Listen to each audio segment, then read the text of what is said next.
If you're a painter and decorator looking to grow in 2026, but you're uncertain what digital marketing strategies would work best, should you be trying to team up with an SEO agency that specializes in painters and decorators? Should you be trying to team up with a PPC agency that specializes in painters and decorators? Or what other strategies could you be using to generate more consistent flow of inquiries? Today I'm joined with Kasra. And before we get started, what bit of advice would you give to a painter and decorator before they start spending any money on marketing? So the biggest piece of advice that I would give to a painter and decorator would be to set up some KPIs. You want to check profitability of your digital marketing efforts. So you want to know exactly how much money you're spending every month, what the lead quality is looking like, how many leads you're getting, and also how many of those leads have actually turned into profitable clients, so paying big customers basically. Once you have those numbers in place, you can then predictably scale certain campaigns up or double down on certain stuff that is working for your company, or switch certain campaigns off if they're not working for you. So James, for a painter and decorator, what are some digital marketing strategies that you would recommend? Branding or brand SEO and making certain that you're looking good online, you've got a strong reputation. I think everything needs to start, the foundations need to start with a positive kind of brand SERP of who you are and what you do.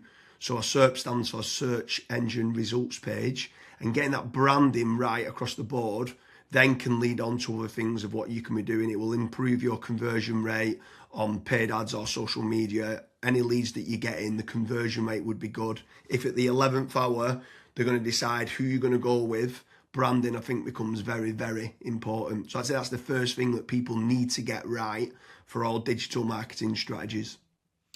My next strategy is going to be AI visibility. I feel like more and more companies are actually looking into this. So what does ChatGPT, Claude, Gemini, Grok, Perplexity say about your brand or about your business? Is it a positive thing or is it a negative thing? And also trying to figure out what it says about your competitors as well.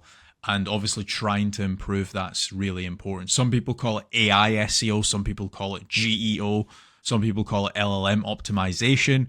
But this is going to be a big thing in 2026 and also in the years to come as well. Yeah, I think that's a huge strategy that people need to be looking at with regards to artificial intelligence. More and more people are obviously using AI. The next one for me is filling in the form at FatRank or Promo SEO, which do a commission-based lead generation service for UK companies looking to grow. I think it's important to be looking at your own digital marketing efforts to generate your own leads, but also if you can use some freelancers and outsource some as well, you've got that diversification of leads. So head on over to fatrank.com, fill in the form and see whether they can help you with a no-risk supply of inquiries. Promise you'll also do a very similar performance-based lead generation service as well that you might want to fill in the form with there, and just double check whether you can go and get a third-party lead generation company to top up and start generating you some leads for your business to grow in 2026. Yeah, and then next on the list is Google Business Profiles, so Google Map listings. This is like local SEO where you basically just try and get more reviews. You build out your Google Business Profile in your local area. Now, there's pros and cons to this. I think the biggest pro is that once it is actually ranking, you're going to be consistently generating leads.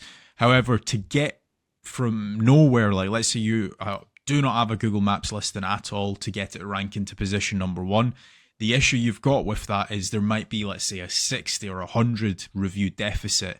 And to obviously get those reviews, you need leads. So it's one of those things. It's like the chicken and the egg. I for one just think it's good for personal branding or for branding of your company. So always try and get the Google Maps listing, but you should always know the pros and cons to it as well. Yeah, for certain. If you're in a local area, you want to try and get those local maps listing. For me, you need to be omni-channel and omnipresent. Yeah. I think the next part is SEO in general, so organic SEO. Can you be building up your website to try and get your website ranking better? If you are in local area, you might want to do your service with the area of where you cover. So like plumbing in Manchester, create a page for that. Hopefully then share that on the Google business profile of what you mentioned.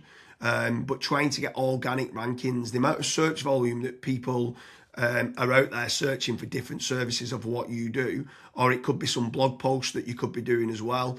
There's different strategies on there that you can be doing, but ideally you want good quality content, build up topical authority, and try and get some third-party backlinks to power up the site to get those organic SEO rankings. I think that's another big part that you need to be doing as part of your digital marketing strategies in 2026. Yeah, and then the next one, which kind of ties back to what you were saying before, James, is obviously organic social media. Now, organic social media, I think it's more of a numbers game. So try to create good content that your audience would actually view. Like I see this time and time again where I look at brands and they've just published maybe 4 or 5 posts on their Instagram profile and they've not been active for 3 years, right? That's not going to drive you sales. But if you can do how-tos, if you can do guides, maybe you can do before and afters, right? If you can do content like that, that way people will see you on socials and they will actually click to actually figure out more about you, fill in the contact form. The caveat to organic social media, yes, it's free to do. It's not like PPC, for example, but it is very much a numbers game. So you want to be consistently uploading, maybe not every day, but at least 3 or 4 times a week. Yeah, for sure. On the subject of social media, paid social ads as well is massive. I'm a massive advocate of the kind of the dollar a day strategy of what people talk about. So if you are going to be taking the time to be posting every day, like you mentioned there for organic social media, just spending a few pounds on those posts and boosting it. So getting case studies, any awards that you've won as well for reputation and starting boosting that. You can also be running retargeting ads. So if anyone's clicked through to your website, you can be running retargeting, which is paid social as well. Different places like Meta, so whether that's Facebook and Instagram, you've got Twitter, you've got YouTube, you can be running Pinterest, you can even run in places like Reddit as well for paid ads. And I think paid social media is still an untapped market for digital marketing strategies. Yeah. The next one is it's probably a love-hate relationship. It's PPC, right? Google AdWords or doing it on Bing, wherever. That's basically the sponsored results. So if you search for a service, it's above local SEO. Now, I have spoken, and both myself and James, we've both spoken to so many business owners that are either they've spent 10, 15, 20,000 pound on it, and they've not had a single result, or they might have had a few leads and it's just not been of quality. Or you've got other guys that have spent hundreds of thousands on it and they're like, it's the best thing that's ever happened to my business. Now, the reason why people are either they absolutely love it or they absolutely hate it is probably down to how it's been set up. Like there's so many different nuances to PPC, like for example, having a really proactive negative keyword list, making certain that you have a set of banned IPs. Like, for example, your competitors could be clicking on your ads, and that's deemed as what's called click fraud. Making certain that you've got a high converting landing page, making certain that you KPI your sales team. So when a PPC lead comes in, that is one of the first priorities that they actually take when it comes to contacting the lead. There's all of these different nuances, and if you're not on the ball with PPC, it's probably not going to work for your business. However, if you've got a really good, well-refined sales team, you've got a really good landing page, you've got a well-kept, up-to-date negative keyword list, you are using click fraud software, at that point, it will actually probably perform well for you. But again, just know the pros and cons to PPC. Yeah, for sure. There's certainly pros and cons. There's benefits of using it to get instant leads. But like you said, the amount of people that we speak to that have burnt a lot of budget and not had the inquiries and stuff that's come through as part of the digital marketing is pretty scary. While we're on the subject of paid, obviously we spoke about paid social ads, and now you've spoke there about PPC with Google or Bing. I'm going to throw in the mix paid ads on AI platforms. It's not fully rolled out as we're doing this video, but I know that ChatGPT are looking to try and roll out ChatGPT ads. Claude, Perplexity, other kind of LLMs might start rolling it out in 2026.